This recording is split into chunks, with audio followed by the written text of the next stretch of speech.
Kita bicara tentang penyesatan bertalian dengan fokus hidup, saudaraku.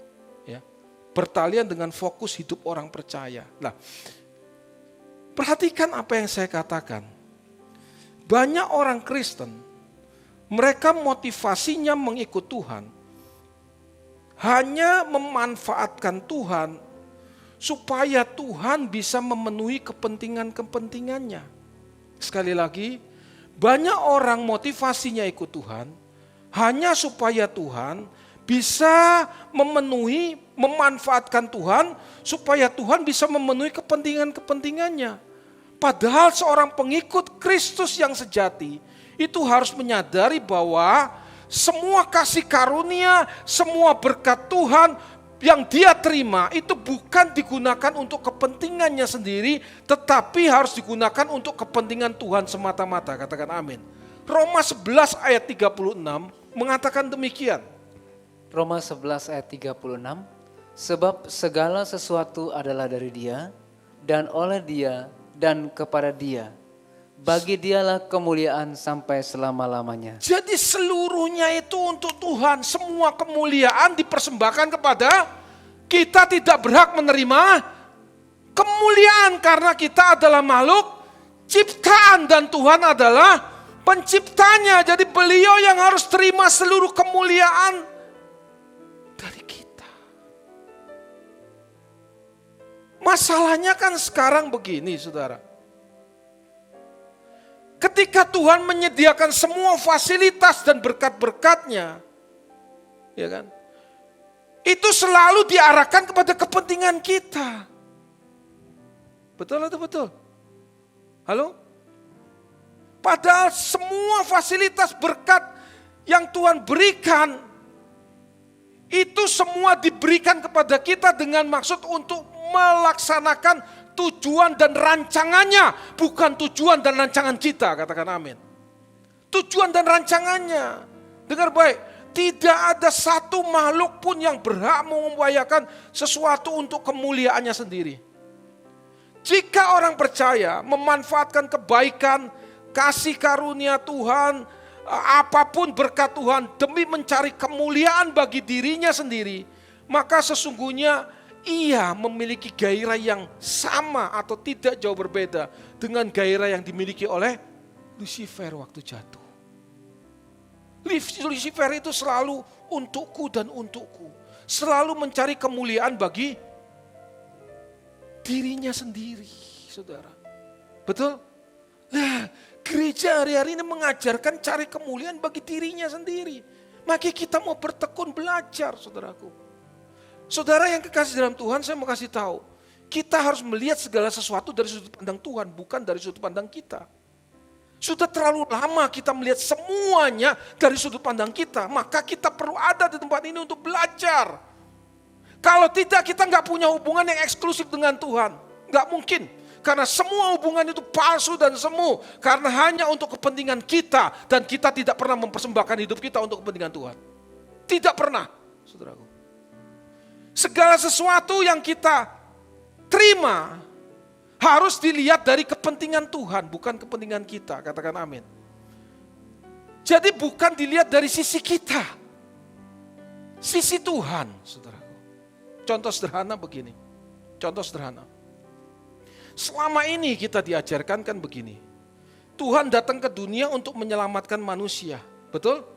Di mana menyelamatkan manusia itu selalu diidentifikasikan kalau nanti kita mati cukup kita terima Yesus pasti masuk surga. Halo? Betul atau betul?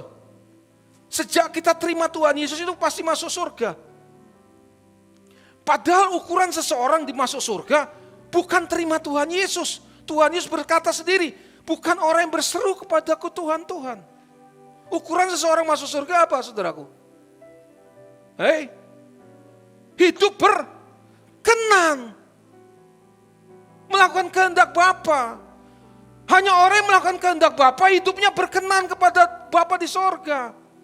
Nah, kalau kita melihat dari sisi kita, selalu kita akan merasa puas hanya karena kita panggil Tuhan, kita pasti mati masuk sorga. Tapi kalau kita lihat dari sisi Tuhan berbeda. Apa itu dari sisi Tuhan berbeda? Kita akan melihat bahwa Tuhan datang ke dunia untuk beliau memberikan contoh hidupnya buat kita, supaya kita bisa meneladani, dan hanya waktu kita meneladaninya, maka hidup kita berkenan di hadapan Bapa di sorga, demi kemuliaan Bapa di sorga, bukan demi kemuliaan kita. Saudara mengerti maksud saya? Halo? Ya, saudara. Jadi kita harus melihat segala sesuatu dari sudut pandang Tuhan. Saudara, adalah sebuah penyesatan dan sangat merusak iman kalau diajarkan bahwa mengikut Tuhan, maka orang percaya berhak menuntut Tuhan melakukan sesuatu untuk kebutuhannya. Sekali lagi saya mau kasih tahu, kalau di balik mimbar diajarkan kita orang percaya berhak menuntut Tuhan. Kalau kita mengikut Tuhan diajarkan berhak menuntut Tuhan untuk melakukan sesuatu buat kebutuhan kita. Itu sebenarnya awal yang menyesatkan orang percaya, yang merusak iman percaya. Orang percaya tidak pernah punya keinginan dan kerinduan untuk menyenangkan hati Tuhan. Dia selalu mencari bagaimana menyukakan hatinya dengan berselubungkan firman Tuhan sekalipun, saudaraku.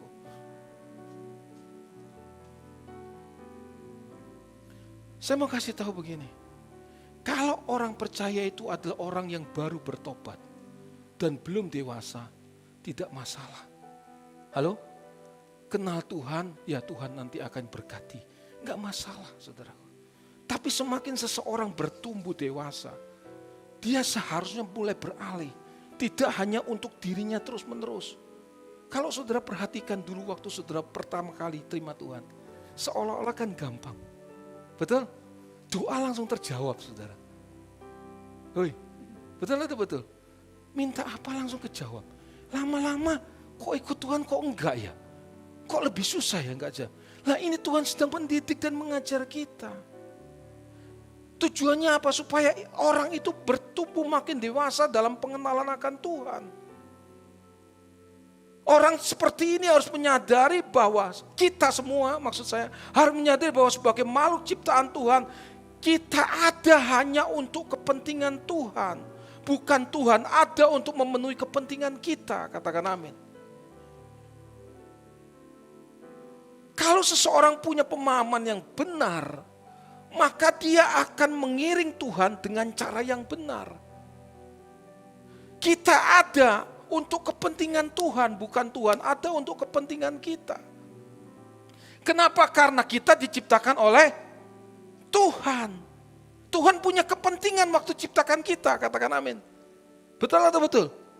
Jadi kalau kita sebagai makhluk ciptaan nih, ya, kita punya kepentingan sendiri di luar kepentingan Tuhan. Saya selalu ulang-ulang itu. Kalau kita makhluk ciptaan, kita punya kepentingan sendiri di luar kepentingan Tuhan. Maka sebenarnya kita ini menjadi ciptaan yang gagal. Halo? Kita mau-mau sendiri. Padahal Tuhan mau punya sesuatu standar yang khusus untuk kita. Tapi kita punya pilih jalan sendiri. Gagal. Jadi mau gak mau, kita harus tahu kalau kita diciptakan oleh Tuhan, kita ada untuk kepentingan Tuhan, itu saja. Sehingga kita sebagai makhluk ciptaan Tuhan, kita bisa berfungsi seperti yang diinginkan Tuhan. Itulah orang yang hidupnya memuliakan Tuhan, katakan amin. Memuliakan Tuhan, waktu kita berjuang untuk menjalani hidup ini untuk kepentingan Tuhan. Nah, untuk kita bisa hidup untuk kepentingan Tuhan, gak ada cara lain. Cari Tuhan.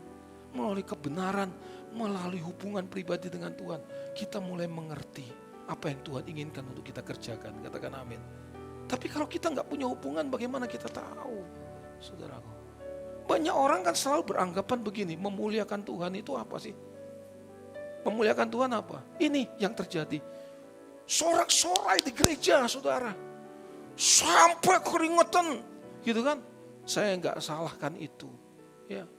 Tapi kalau itu menjadi fokus hidup kita hanya di dalam gedung gereja, ada yang salah dalam perjalanan kekristenan kita. Dengan dalih gini, tuh saudara, Tuhan senang lihat kita bersorak-sorai. Seolah-olah Tuhan bisa kita sogok dengan pujian kita. Semakin kita sorak-sorai seperti orang gila, Tuhan semakin senang gitu kan. Halo? Coba saudara pikir baik-baik. Selama ini kan diidentifikasikan seperti itu. Tuhan disenangkan kalau kita sorak-sorai. Halo? Betul atau betul? Sorak-sorai. Tuhan jauh lebih senangkan waktu kita melakukan apa yang Dia inginkan dalam keseharian yang kita lakukan, daripada kita sorak-sorai di gereja tapi kita tidak melakukan apapun dalam keseharian kita. Betul? Oh, Daud, saudara, dia bersorak-sorai. Saudara, Daud setelah itu dia lakukan kehendak Tuhan. Halo? Betul atau betul?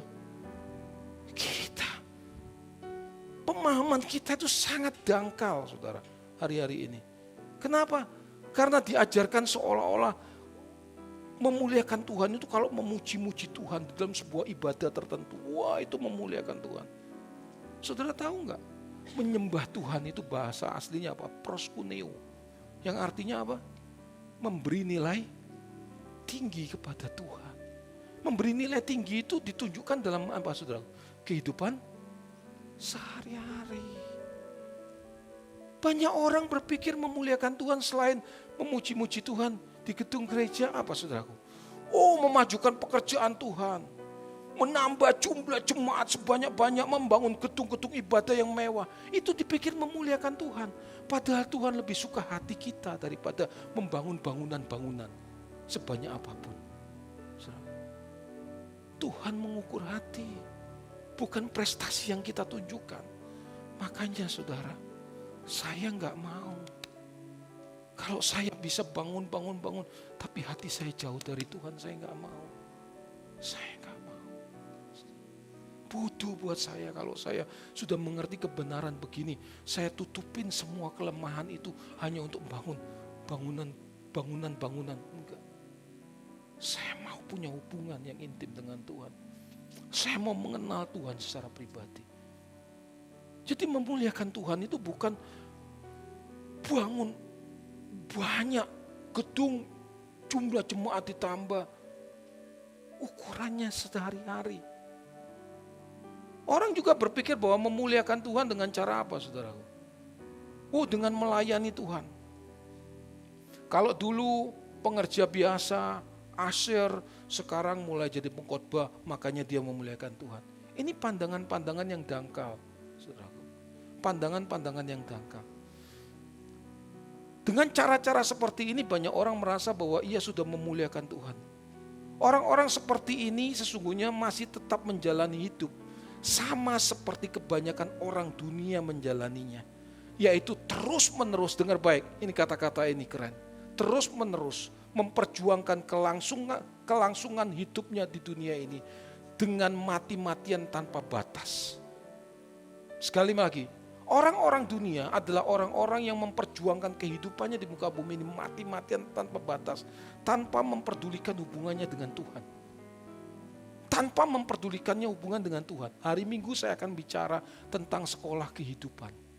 Hari Minggu saya akan ajarkan kepada saudara tentang sekolah kehidupan. Ada hubungannya setelah saya belajar ini. Jadi orang-orang dunia itu dia habis-habisan menguras semua energinya hanya untuk apa? Untuk mencari kesenangan buat dia hidup di dunia ini. Seolah-olah hidup di dunia ini adalah satu-satunya kesempatan untuk dia nikmati. Makanya dia mau habis-habisan. Mati-matian tanpa batas. Dia membangun semua usahanya, langsung memperjuangkan apa yang menjadi cita-citanya. Tanpa memperdulikan hubungannya dengan Tuhan. Tahukah saudara, menjalani pola hidup seperti ini sesungguhnya jauh dari standar yang Tuhan ingini. Bukan berarti kita tidak boleh kerja. Harus kerja, harus semangat. Tapi semua yang kita kerjakan, kita tahu tujuannya untuk apa. Bukan untuk kita nikmati bagi diri sendiri. Tapi untuk kita memuliakan Tuhan. Melalui apa yang kita bisa raih. Katakan amin. Ya, harus beda, saudara. Jadi saya selalu bilang, tampak dari luar sama. Kita studi, kita cari gelar, kita bekerja, kita cari nafkah, kita kerja lembur, apa sama. Kemudian kita menikah, sama, saudara, sama. Punya anak, ya kan, membesarkan anak, menyekolahkan anak, kemudian sama. Kita nggak mungkin berbeda, tapi motif di balik itu yang berbeda. Halo? Kita tahu tujuan kita dengan jelas. Saudara dengar baik. Banyak orang berurusan dengan Tuhan dan menjadikan Tuhan sebagai andalan dan pengharapannya hanya untuk mempertahankan eksistensi kehidupannya di bumi ini. Supaya Tuhan bisa mensupport semua keinginan-keinginannya. Saudara mengerti apa yang saya maksud? Saya ulangi ya.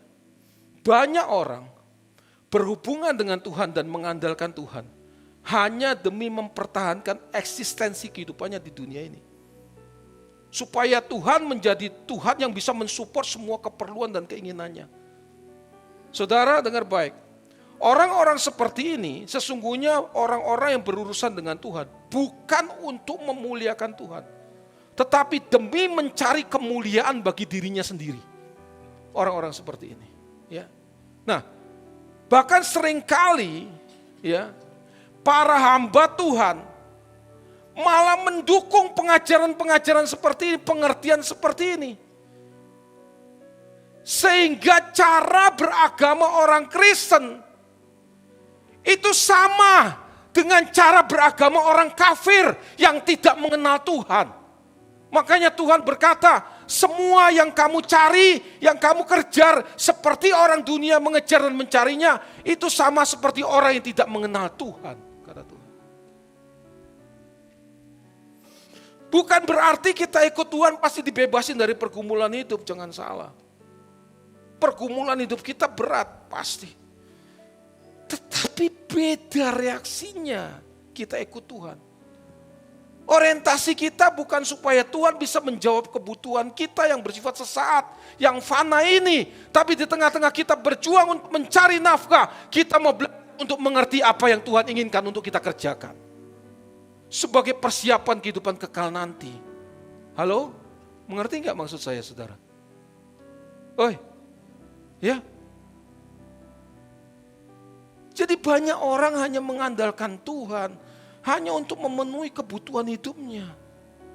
Pengajaran-pengajaran yang salah itu akan tidak pernah membawa orang Kristen mempunyai kualitas yang tinggi baik di hadapan sesama maupun di hadapan Tuhan. Enggak pernah punya kualitas yang tinggi. Izinkan saya terus mengajar kepada saudara supaya saudara bisa mengerti maksud apa yang saya sampaikan. Saudara. Makanya saudara mesti dengar lagi. Kaset itu saudara mesti dengar lagi. Dengar lagi, ulang lagi, saudara. Ya. Saudara dengar baik. Sekali lagi saya ulangi. Kalau pengertian yang salah ini baru pada orang Kristen yang baru mengenal Tuhan, itu enggak masalah, saudara. Tapi kalau kita sudah Kristen tahunan, puluhan tahun, tapi masih memiliki cara berpikir seperti orang dunia, orang kebanyakan berpikir, maka ini loh saudaraku yang terjadi. Kehidupan kita tidak punya kualitas yang tinggi. Padahal tujuan Tuhan itu meningkatkan kualitas hidup orang percaya sesuai dengan standar yang dikehendakinya supaya orang percaya bisa dipercaya ketika ia hidup di muka bumi ini maupun nanti di dalam kekekalan bersama-sama dengan Tuhan. Halo? Betul atau betul? Kalau kita tidak pernah naikkan standar hidup kita seperti yang Tuhan inginkan, bagaimana kita bisa dipercaya oleh Tuhan? Jangankan di kekekalan, di dunia aja gak bisa dipercaya. Orang dunia aja gak bisa percaya kita. Mengerti gak? Orang dunia aja gak bisa percaya kita. Apalagi standar yang Tuhan tetapkan jauh. Gak bisa masuk, saudara. Gak bisa masuk.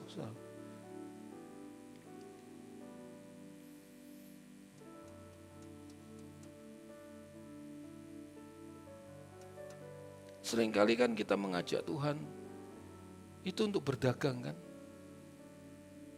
Untuk berdagang. Tujuannya kita ikut Tuhan supaya Tuhan bisa memenuhi kepentingan-kepentingan kita. Kita memanfaatkan Tuhan untuk supaya Tuhan bisa menjawab kebutuhan kita. Ini yang namanya orang yang mencari kemuliaan bagi dirinya sendiri. Ini yang namanya Tuhan katakan gini, kamu cari aku. Tapi sesungguhnya bukan karena kamu lihat tanda, kata Tuhan Yesus. Tapi karena kamu makan roti karena kamu sudah kenyang, saudaraku. Kamu lebih mementingkan perutmu daripada rencanaku, kata Tuhan. Intinya begitu, Bapak Ibu. Mengerti apa yang saya maksud? Kamu lebih pentingkan perutmu yang sesaat dan nanti lapar lagi daripada rencanaku yang bersifat kekal dan mulia untuk selama-lamanya. Manusia lebih suka yang rendah, saudaraku, daripada sesuatu yang tinggi yang Tuhan tetapkan. Saudara, sekali lagi saya sampaikan, kalau saudara mengerti kebenaran-kebenaran seperti ini, coba saudara lihat, saudara mulai menjalani kehidupan dengan cara yang berbeda. Meskipun saudara sedang bergumul untuk melepaskan, ini kan gak gampang. Nanti saya bicara sekolah kehidupan itu keren banget. Saya temukan itu rahasianya luar biasa, saudara. Wah, sekolah hidup ini sekolah. Saudara, saya mau tanya sama kalian. Sekolah paling lama sampai tingkat doktor, berapa lama kalau dihitung? 20 tahun sampai 25 tahun. Paling lama. Ya, dari anak mulai bersekolah 20 sampai 25 tahun. Sudah, mentok. Kalau mau lagi ya cari major lain lagi, dia harus dokter lagi, mentok, saudara. Tapi murid Kristus itu sampai mati. Kelulusannya pada waktu dia mati. Wisudanya itu pada waktu dia mati. Dia harus lewati sekolah kehidupan. Saudara kalau dengar seperti gini, waduh, hidup saudara pasti berubah, pasti. Mungkin berat untuk merubahnya. Bayangin, kita sudah cara hidup yang salah sudah puluhan tahun ya. Kemudian kita mau merubah dengan begitu cepat, susah, saudaraku. Tapi berjuang terus. Berjuang, bersyukur saudara masih bisa terima. Banyak orang yang tidak bisa terima, saudaraku. Tidak sanggup mereka terima. Karena ngeblendnya dengan dunia itu sudah kuat, saudaraku. Jadi pola pikirnya sudah sesat. Pola pikirnya sudah sesat. Saya mau kasih tahu ya. Ciri orang yang pola pikirnya sudah sesat itu begini. Ini ngeri, saudara, kalau saya ngomong. Ini ngeri. Karena ini terjadi di kebanyakan orang Kristen. Mau tahu, saudara, ciri orang Kristen yang pola pikirnya sesat? Ini, saudaraku. Selalu meminta perlindungan Tuhan atas seluruh perjalanan hidupnya. Itu orang sudah sesat. Nah kan saudara mulai curiga, lihat saya. Wah, berarti tidak boleh dong Pak minta perlindungan Tuhan. Sabar dulu, lihat dulu saya. Ya, ikutin saya ngomong. Gini loh, orang yang pikirnya sesat itu selalu minta perlindungan Tuhan. Tuhan lindungi aku, Tuhan, saudara. Ia selalu minta Tuhan melindungi dirinya, keluarganya dijauhkan dari apa yang dianggapnya merusak kesejahteraan hidupnya. Baginya, orang yang sudah sesat ini baginya, segala sesuatu yang merusak cita-cita dan keinginan-keinginannya itu adalah sebuah malapetaka buat dia. Makanya dia minta Tuhan melindunginya. Makanya orang-orang seperti ini menggunakan Tuhan untuk mempertahankan keberadaan hidupnya yang nyaman seperti yang diinginkannya, saudara. Orang-orang seperti ini. Mungkin saudara mulai curiga lihat saya, tapi kan kita nggak boleh. Kita semua kalau ingin hidup nyaman, kita nggak boleh munafik. Betul? Kita semua. Tetapi dengar baik. Semakin kita kenal Tuhan secara intim, fokus hidup kita sudah tidak pusing lagi untuk kepentingan kita. Kita mati sekalipun kita tahu, kita kembali ke rumah Bapa yang kekal. Halo? Mengerti enggak? Orang yang sudah diperbaharui pikirannya, dia enggak takut apapun. Kehilangan apapun dia enggak takut. Dia sudah enggak minta perlindungan segala macam sama Tuhan. Dia berjalan alamiah bersama Tuhan setiap hari. Halo? Tapi kalau orang minta perlindungan kan dia punya banyak kepentingan di dalamnya. Supaya cita-citanya, kenyamanan hidupnya tidak terusik. Makanya dia minta Tuhan untuk menyelesaikan, untuk memproteksinya. Tapi saya mau kasih tahu pada saudara, kalau saudara hubungan dengan Tuhan serius dan sungguh-sungguh intim, enggak usah minta perlindungan, Tuhan pasti lindungi kita. Betul atau betul? Enggak usah minta perlindungan, Tuhan pasti lindungi kita. Saya hayati itu dalam kehidupan saya. Bulan-bulan belakangan ini. Enggak usah minta. Bukan berarti kita sombong. Enggak. Karena hubungan kita sudah begitu alami dengan Tuhan. Alamiah dengan Tuhan. Hari Sabtu saya berangkat ke Jakarta. Saudara-saudara ingat hari Sabtu kemarin? Itu anginnya kencang sekali, bukan? Betul, pagi-pagi itu. Hujan deras. Istri saya kalau saya pergi itu tegang, saudara. Saya sendirian. Dia belum siap kalau saya tinggal. Tinggal untuk selama-lamanya maksudnya. Saudara tahu, pikirannya sudah horor. Ada foto saya sendiri, berdiri sendiri gitu kan. Waktu di Israel, jatuh tiba-tiba, nggak ada angin. Dia lihat saya masih di atas pesawat ini. Masih di atas pesawat, saudara. Kenapa kok bisa jatuh? Gitu kan sendiri. Loh, serius saudaraku. Tadi malam saya bisikin telinganya, kamu takut kalau aku pergi duluan? Iya, gitu kan. Benar, saudara. Itu wajar, saudaraku. Jadi sebenarnya kita masih jujur, kita ini masih sesat. Halo? Betul enggak? Karena orientasi hidup kita terus kita. Dan saya mesti kasih tahu kepada saudara, orientasi kita harus perlahan tapi pasti kita arahkan kepada mudah untuk ngomong, tapi susah untuk kita lakukan. Halo? Kalau kita sudah untuk Tuhan, sudah kita nggak pikir lagi untuk kepentingan kita. Tuhan pasti lindungi, saudaraku. Makanya Yohanes pasal 15 ayat 7 ke 8. Minta kalau firmanku tinggal di dalam kamu, mintalah apa saja, maka aku akan memberikan. Lah, ini kan dipelintir sama banyak pendeta. Minta apa saja, kamu pasti dikasih. Loh, mana balik belakangnya? Firmanku tinggal dalam kamu. Loh, kalau orang yang hidupnya tinggal di dalam firman, dia menyatu dengan firman, Tuhan gak mungkin menahan-nahan berkat duniawinya. Saudara, buat Tuhan apa sih artinya? Dia sudah melihat orang seperti ini, juga sudah melihat bagaimana seperti Tuhan melihat. Halo? Betul atau betul? Sudah tidak berarti. Jadi kalau kita diberkati melimpah gitu, kita sudah enggak kemaruk seperti orang dunia. Saudara coba lihat, kita ikut Tuhan, saudara lihat nih, hidup saya berubah kan? Rumah saya bagus kan? Mobil saya mewah kan? Wah, semua diukur dengan ukuran duniawi loh. Orang yang sudah melekat dengan Tuhan, dia tidak berpikir itu. Dia dapat itu, dia bersyukur, dan dia serahkan semua untuk kepentingan kerajaan Tuhan, dan untuk membagi hidupnya, memecahkan buat sesama, selesai. Saudara.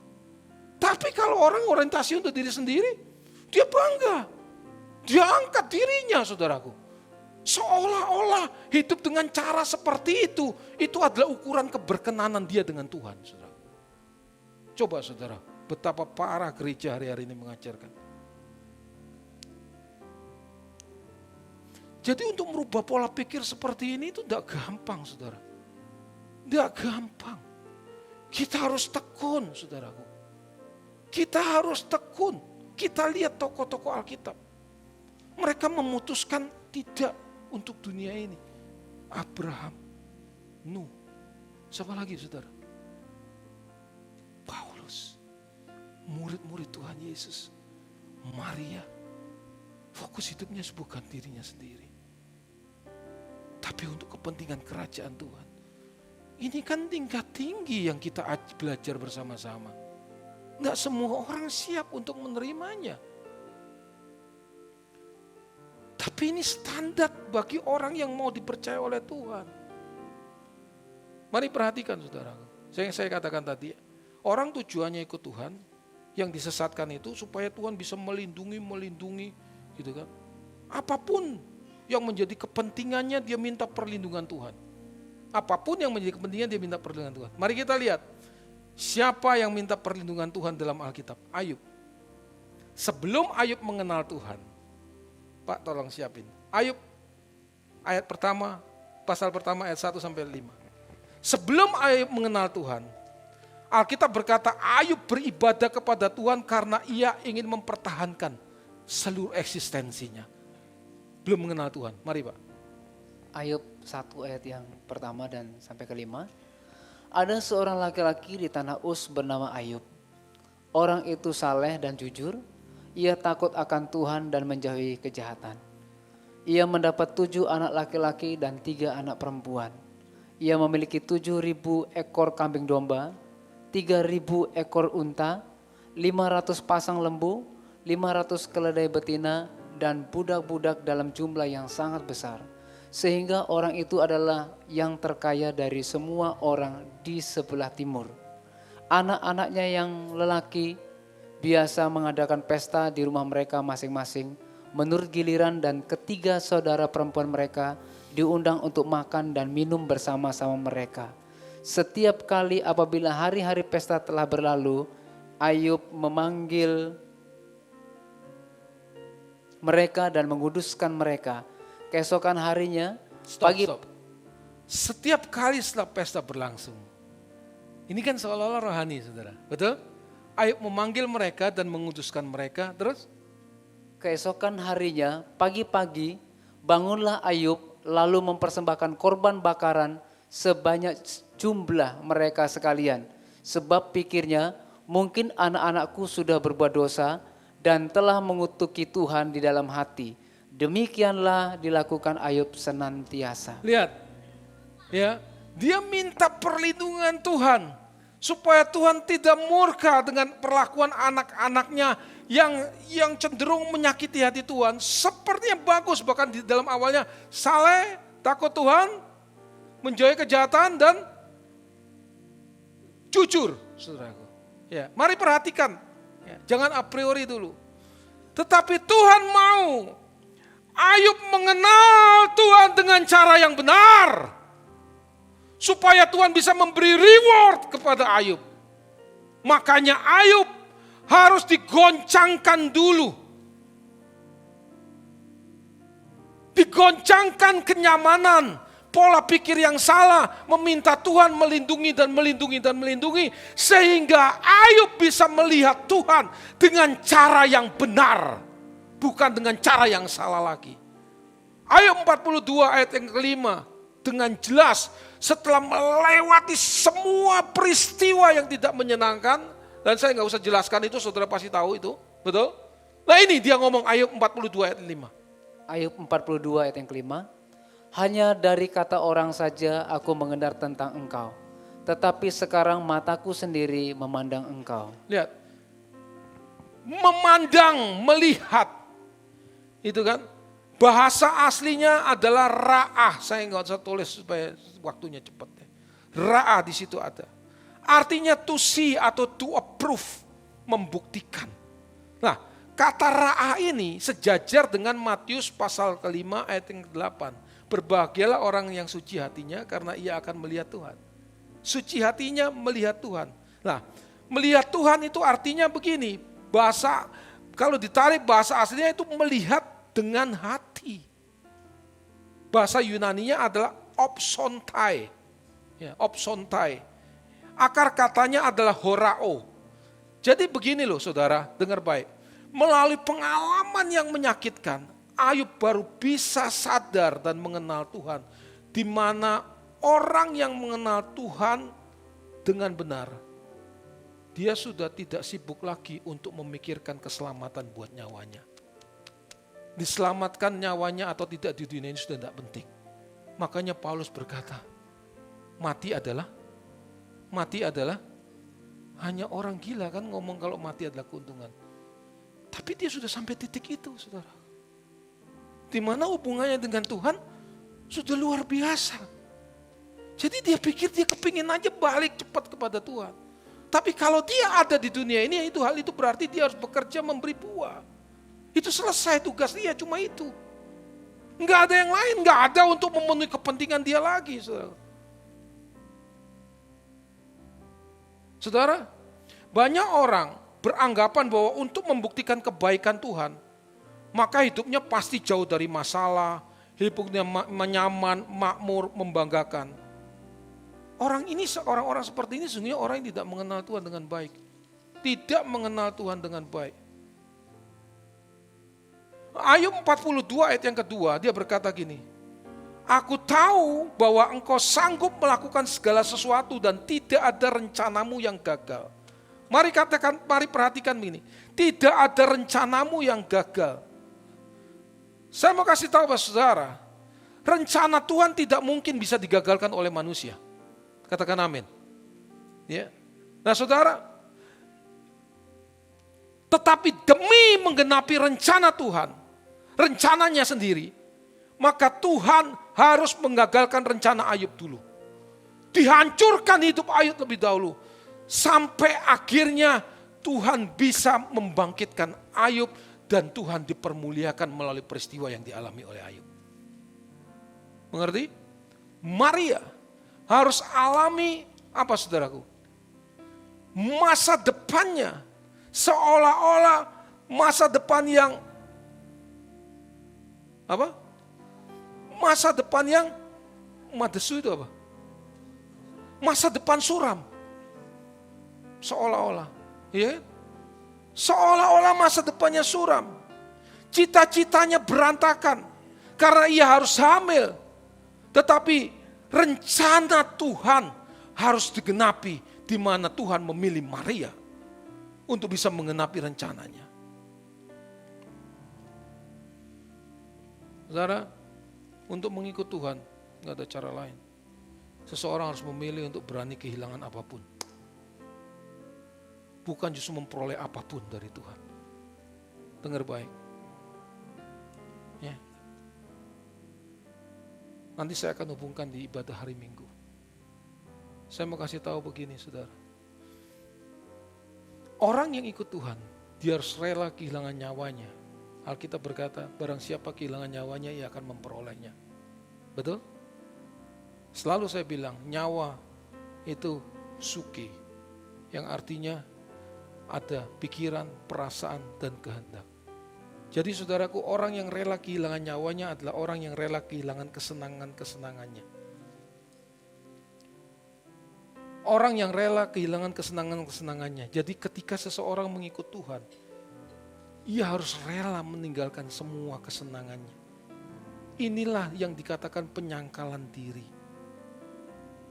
Saya mau kasih tahu begini, penyangkalan diri bukan berurusan saja kepada perbuatan-perbuatan yang dikategorikan sebagai perbuatan dosa. Tetapi kesediaan dan kerelaan untuk menjalani hidup yang tidak nyaman demi memenuhi keinginan Tuhan. Kalau kita ngomong gini tidak banyak orang bisa ngerti. Seolah-olah saudara bahwa Tuhan itu jahat. Tuhan itu senang kalau kita ini susah. Enggak. Kalau kita punya hubungan yang berkesinambungan dengan Tuhan yang intim, kita mulai bisa mengerti mengapa Tuhan harus memutuskan, mengapa kita memutuskan untuk hidup tidak nyaman. Kita tahu, selalu saya ulang, Abraham, Nuh, Paulus, Maria, para murid, mereka memilih. Kalau saudara pelajari Ibrani pasal yang 11, mereka memutuskan untuk menolak dunia ini karena Alkitab berkata gini, dunia ini tidak layak buat mereka. Halo? Mengerti? Dunia ini tidak layak buat mereka. Jadi memang ajaran-ajaran ini adalah mempersiapkan kita bukan hidup di dunia. Jadi kalau orang masih berjuang mempertahankan hidupnya di dunia, pasti nggak bisa terima kebenaran ini. Pasti nggak bisa terima. Kita perlahan makin bisa terima karena kita tahu bahwa kehidupan kita sesungguhnya sebenarnya bukan di dunia ini. Halo? Kehidupan kita yang sesungguhnya bukan di dunia ini. Kita ini bergumul, berjuang luar biasa loh. Saudara. Kita tahu kebenaran ini untuk hidupin aja luar biasa, saudara. Termehek-mehek. Bagaimana mungkin orang yang tidak tahu kebenaran seperti ini, dia sadar bahwa hidupnya yang nanti itu benar-benar hidup yang sesungguhnya nggak mungkin tahu. Nggak mungkin tahu. Bapak Ibu saudara-saudara yang kasih dalam Tuhan. Ketika seseorang cenderung mencari kesenangannya sendiri dengan memanfaatkan kasih dan kebaikan Tuhan, maka sesungguhnya ia sedang memburu untuk kemuliaan bagi dirinya sendiri. Tapi orang yang mencari kehendak Tuhan, ia akan melakukan apapun yang Tuhan inginkan. Apapun yang Tuhan inginkan. Meskipun dia harus mengorbankan apapun. Supaya Tuhan dimuliakan melalui hidupnya. Orang seperti ini, hidupnya akan berdampak bagi orang lain. Dia tidak pernah bisa menjadi batu sandungan bagi orang lain. Dia tidak pernah membawa orang lain jatuh dalam dosa, saudaraku. Tapi segala sesuatu yang dilakukannya itu membuat orang bisa mengenal Tuhan yang benar, saudaraku. Ini yang dikatakan oleh Tuhan Yesus, jadikan semua bangsa muridku. Dengar baik. Pesan terakhir Tuhan Yesus, sebelum Tuhan Yesus naik ke surga, itu adalah pesan yang begitu mulia, saudara. Pesan yang begitu penting buat Tuhan. Yaitu apa, saudara? Apa? Jadikan semua bangsa murid. Ya, murid siapa? Tuhan Yesus. Bukan murid Roni, bukan murid gereja Oikos, murid Tuhan Yesus. Untuk menjadikan orang murid Tuhan Yesus. Itu tugas siapa, saudaraku? Kita. Halo? Betul? Nah, bagaimana mungkin kita bisa membuat orang menjadi murid Tuhan Yesus kalau kita tidak pernah dimuridkan oleh Tuhan Yesus? Itu masalahnya. Halo? Betul? Bagaimana mungkin kita bisa membawa orang dimuridkan, kita memuridkan orang lain, kalau kita tidak pernah dimuridkan oleh Tuhan Yesus secara pribadi? Enggak mungkin, saudara. Jadi saudara, saya mau kasih tahu, ini kadang-kadang kita masih berani ngomong vulgar, dan kadang-kadang ini dianggap soal sok menang sendiri, atau sok merasa hebat sendiri, paling benar sendiri. Enggak, saudara. Coba kita lihat, begitu kita terima yang murni, kita langsung bisa lihat perbedaannya, saudaraku.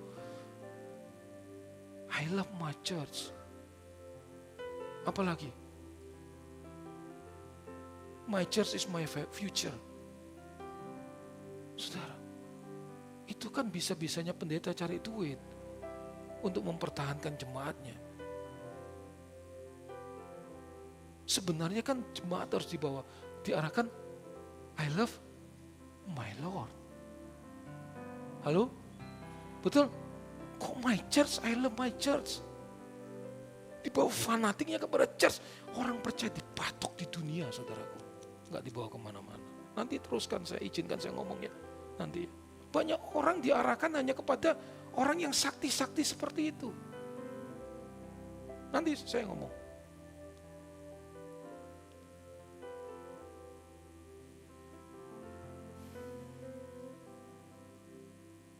My church is my future. Sebenarnya kan my Lord is my future. Halo? My church bisa buat apa sama kita? Halo? Mengerti maksud saya? My church bisa buat apa sama kita? Kalau saudara tidak bisa memberi kontribusi sama church, sama gereja, dalam arti gedung, saudara juga dibuang. Saudara sakit juga gak pernah dicambangin. Halo?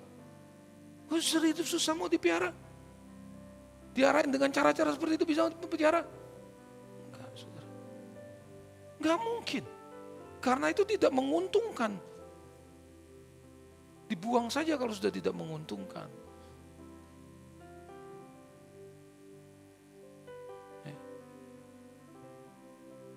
Saudara aja seringkali gak menguntungkan saya masih piara saudara kan? Halo? Iya kan? Bayangin mau cari pendeta model apa di dunia ini? Seperti saya. Tidak ada, jarang. Langka, saudara. Serius saya ngomong. Ya, bukan saya mau sombong. Tapi saya mau kasih tahu, saya memberi teladan seperti ini Pak Saudara. Saudara juga harus menjadi teladan buat yang lain. Jangan terus mencari, minta terus. Jadi teladan saatnya. Saudara, banyak orang tidak menganggap penting mempersembahkan hidupnya kepada Tuhan. Sehingga cenderung menjalani hidup hanya untuk mencari kesenangannya sendiri tanpa memperdulikan perasaan Tuhan. Filosofi hidupnya ini selalu gini, selalu untukku, selalu untukku, selalu untukku. Seperti yang minggu lalu saya sampaikan di LCD, selalu untukku. Gak pernah puas dengan apapun yang dimiliki dan cenderung mengumbar keinginannya untuk memuaskan hasrat-hasratnya. Dengar baik, orang-orang seperti ini adalah orang-orang yang tidak pernah belajar untuk mencintai Tuhan dengan segenap hati, jiwa dan kekuatan serta akal budinya. Kalau tidak bertobat dan merubah diri, maka ia tidak akan mengalami bagaimana memiliki hidup yang benar, hidup yang berkualitas tinggi dan hidup yang berkelanjutan di langit baru, bumi baru. Hanya orang-orang yang mempersembahkan hidupnya bagi kesenangan dan kemuliaan Tuhanlah yang akan melanjutkan hidupnya di dalam kekekalan bersama dengan Tuhan. Hanya orang-orang, dengar baik, hanya orang-orang yang mempersembahkan hidupnya bagi kesenangan dan kemuliaan Tuhan. Dia yang akan melanjutkan hidupnya dalam kekekalan bersama dengan Tuhan. Orang-orang yang hidup hanya untuk kepentingan diri sendiri, itu orang-orang yang hanya hidupnya untuk memuaskan keinginan daging, keinginan mata, dan keangkuhan hidup. Sudah pasti itu orang-orang seperti itu. Hanya untuk memuaskan keinginan daging, keinginan mata, dan keangkuhan hidup. Sekali lagi saya mau kasih tahu. Untuk tahu orang itu hidup dalam keinginan daging, keinginan mata, keangkuhan hidup, cek aja orang itu egois. Selesai. Semakin egois untukku. Orang itu pasti hidupnya untuk kesenangan daging, kesenangan mata, keangkuhan hidup. Sudah itu aja. Yang dia cari itu untuk dirinya sendiri. Nah, jadi untuk bisa seseorang bisa merealisasikan hidup untuk kemuliaan Tuhan, mau nggak mau dia harus mengenal kebenaran. Dia harus belajar mengerti kebenaran. Orang yang belajar mengerti kebenaran, dia akan tahu untuk apa hidupnya di muka bumi ini. Dia akan tahu dengan jelas bahwa hidupnya hanya untuk kepentingan pencipta, bukan untuk kepentingan dirinya lagi. Bukan untuk kepentingan dirinya lagi. Tahukah saudara, salah satu yang diajarkan Tuhan Yesus dalam doa Bapa kami, datanglah, kerajaanmu jadilah kehendakmu. Hanya orang yang mau punya dedikasi memuliakan Tuhan, yang bisa mendatangkan kerajaan sorga di bumi. Betul atau betul? Halo? Betul enggak? Tapi kalau orang itu sibuk untuk kepentingannya, dia akan membawa bukan kerajaan Tuhan, tapi datanglah kerajaanku, jadilah kehendakku. Bukan jadilah kehendakmu. Halo? Betul atau betul? Orang yang hidupnya untuk aku mau senangin Tuhan. Meskipun kita jatuh bangun tuh untuk menyenangkan Tuhan, kan jatuh bangun. Enggak mungkin smooth kan? Betul? Tapi kalau kita punya niat yang sungguh, aduh aku mau nyenangin Tuhan, itu beda. Kehadirannya pasti mendatangkan kerajaan Tuhan di muka bumi ini. Orang akan merasakan kehadirannya. Pasti merasakan. Tapi kalau orang yang hidupnya untuk dirinya sendiri, dia selalu tidak mungkin bisa mendatangkan kerajaan Tuhan. Yang dia datangkan adalah kerajaan dirinya sendiri. Jadi doa Tuhan Yesus diubah begini, datanglah kerajaanku, jadilah kehendakku dimanapun dan kapanpun.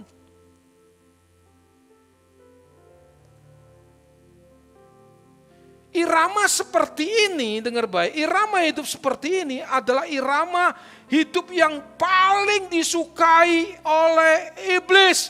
Kenapa? Supaya hidup orang percaya tidak diarahkan kepada Tuhan, tapi terus-menerus diarahkan kepada dunia. Padahal dunia ini akan kita tinggalkan untuk selama-lamanya. Bahkan dunia ini akan menjadi lautan api untuk selama-lamanya, saudara. Jadi iblis mau tarik manusia sebanyak-banyaknya untuk ada di dunia bersama-sama dengan dia. Nah, saya mau kasih tahu kepada saudara, tidak sedikit pemberita firman yang mengajarkan Tuhan seakan-akan perlu diingatkan untuk memenuhi janji-janjinya. Dan janji-janji itu seringkali dihubungkan dengan janji-janji pemenuhan kebutuhan jasmani di dunia ini. Ayat-ayat firman selalu yang dicopot itu ayat-ayat perjanjian lama. Sudah itu perjanjian lama tanpa mengetahui konteksnya kenapa, ya kan? Tanpa menggali secara eksegese dengan benar, tanpa belajar hermeneutika dengan benar, dihajar saudara. Semua dimasukkan ke dunia saudaraku. Kalau kita perhatikan fenomena-fenomena sekarang, banyak muncul tokoh-tokoh rohaniawan yang mempromosikan dirinya bahwa mereka punya kesaktian, punya kuasa khusus, seolah-olah orang dekatnya Tuhan. Sehingga kalau dia, orang dekat dengan dia, hidupnya pasti lebih nyaman di dunia ini. Halo? Betul atau betul? Hidupnya pasti lebih nyaman di dunia ini. Kalau dekat dengan hamba Tuhan sakti itu hidupnya pasti lebih nyaman. Saya mau kasih tahu Pak Saudara, pola pikir seperti ini sedang dibangun di dalam gereja Tuhan. Dan saya mau kasih tahu rahasianya. Pola pikir seperti ini adalah sebenarnya pola pikir praktek perdukunan. Bukan yang diajarkan oleh Tuhan Yesus. Tuhan Yesus datang kepada orang banyak. Ketika mereka berdalih, mari ikut aku, Tuhan bilang. Kemudian mereka berkata, tunggu dulu, aku mau pamitan pada orang tuaku. Tuhan bilang apa? Serigala punya liang, burung punya sarang. Anak manusia gak punya tempat untuk meletakkan kepalanya. Ikut aku. siapa yang mau ikut? Kalau enggak orang benar-benar radikal untuk Tuhan. Betul? Halo? Betul? Jadi saya mau kasih tahu pengajaran seperti ini sedang melatih dan mendidik kita untuk radikal. Radikal sejak usia muda. Makanya saya bilang tadi di awal, hati saya terharu ketika ada anak usia 10-11 tahun. Itu tanya Zelem dan Demut. Berarti masuk di pikiran dia loh. 10-11 tahun. Saudara. Masuk. Jangan dipikir anak-anak kecil seperti ini dia main-main gitu ya. Dia gak dengar, dia pasti dengar. Ngerti lama-lama. Saudara, kalau kita gak belajar kebenaran yang benar-benar, kita gampang disesatkan. Betul atau betul? Gampang disesatkan. Kita lihat fenomena sekarang. Hah? Apa itu? Mesin uang. Iya kan? Kanjeng Dimas apa? Taat pribadi. Betul ya? Kanjeng Dimas taat pribadi. Jangan ketawa di sini. Saya percaya mungkin ada beberapa orang di sini juga yang kepingin ke sana. Loh, sudah susah duit, enggak punya duit, sudah ke sana aja deh. Melacurkan diri kan? Seperti itu. Loh benar saudara. Sekarang lagi Kanjeng Dimas taat ketangkep, ada yang lebih fenomenal lagi. Keluarin uang gak pernah habis. Buset deh, gila juga. Gak pernah habis dari karung dikeluarin. Itu kan, wih saudara. Kalau saudara gak cerdas rohaninya, tetap goblok. Ikut saudara. Pasti ikut jadi anak buahnya Kanjeng Taat saudara. Bukan anak buahnya Tuhan Yesus lagi. Serius sudah. Orientasinya dunia. Saya mau kasih tahu. Kalau ada sebuah pengajaran yang mengajarkan bahwa kalau kita hidup ikut Tuhan, pasti kita serba nyaman. Ya, pasti semua terpenuhi. Saya mau kasih tahu. Pastikan bahwa itu adalah sebuah penyesatan. Itu sebuah penyesatan yang tidak membawa kita kepada Tuhan. Karena Tuhan tidak pernah menjanjikan kenyamanan hidup di muka bumi ini. Satu aja yang Tuhan ajarkan. Apa saudaraku? Di dalam doa Bapa kami, berilah kepada kami makanan kami yang saya ngajar begini. Ya, di tengah-tengah saya juga hidup yang orang lihat berlimpah. Itu juga mengusik loh buat saya. Padahal saya sudah mati-matian loh. Tapi kan gak mungkin saya gak punya apa-apa saudaraku. Bagaimana saya mau bisnis kalau gak punya apa-apa? Iya kan? Tapi Tuhan tahu hati saya. Saya serahkan semua untuk Tuhan. Tidak ada untuk kepentingan saya. Istri saya tahu. Tidak ada untuk kepentingan saya. Saya serahkan semua. Gitu. Jadi saudara saya mau kasih tahu. Jangan pernah melekatkan hati saudara kepada bumi ini. Kepada dunia ini. Karena dunia ini akan lenyap, saudaraku. Orang yang melekatkan hatinya kepada Tuhan, dia akan tinggal bersama-sama di dalam kemuliaan bersama dengan Tuhan Yesus. Jadi belajar mulai hari ini, lekatkan hati pada Tuhan. Jatuh bangun gak apa-apa, tapi kita mau berjuang. Jangan jatuh. Gak pernah bangun-bangun, saudara. Kan banyak orang jatuh, ya Tuhan mengerti, dia peduli, jatuh. Gak pernah mau bangkit, saudara. Jadi kalau kita mundur 3 langkah, kita harus naiknya 7 langkah. Jangan mundur 10 langkah, naiknya 1 langkah. Kapan sampainya ke Tuhan? Ngotot. Gitu. Saya ini sekarang ngotot, saudara. Benar. Tengah malam saya doa sama Tuhan. Doa sendiri. Tadi malam, selesai saya doa jam 1 lewat. 1:30. Ada suara yang berbicara di hati saya. Ajarkan tentang sekolah kehidupan. Saya langsung balik ke meja belajar saya. Saya buka komputer jam 2 pagi. Ngetik saya saudara. Dapat 2 halaman. Lebih, hampir 3. Saya mulai ngerti isi hati Tuhan. Bangkit saya paksa. Capek saudara. Bangunnya jam 7:30 pagi. Tapi selesai doa, saya tidur. Selesai saya dapat, saya tidur. Lain orang kalau punya hubungan pribadi dengan Tuhan. Hidupnya lain. Makanya saya mulai mengerti. Kata-kata Mazmur 73, sekalipun dagingku dan hatiku habis lenyap, Engkau Tuhan untuk selama-lamanya buat aku. Enggak tergoyahkan hubungannya dengan Tuhan, tidak tergoyahkan. Apa saja, sakit penyakit, penderitaan, enggak akan menggoyahkan dia untuk makin dekat Tuhan. Enggak akan, saudara. Dan itu saudara harus bangun, saudara.